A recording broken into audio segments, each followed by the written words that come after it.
Tere, mina olen Markus. Ja mina olen Mattias. Ja me oleme maastikuehitajad.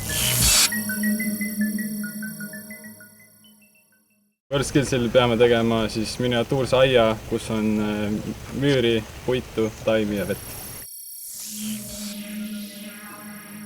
Ülesannet ei ole meil teada, meil on teada materjalid, mis tulevad, meil on teada elemendid enam-vähem, mis tulevad, aga ülesandest tegelikult on väga vähe teada. Juured ei tohi absoluutselt näha jääda, et kui on üks väiksem taimgi, kuskil jääb juur välja, et kui praegu vaadata seda istutusala seal, siis seal üks juur paistab, et kui nad nüüd unustavad selle ära, et seal see nii-öelda mullaga katta, siis on nendel kogu istutustehnika punktid läinud.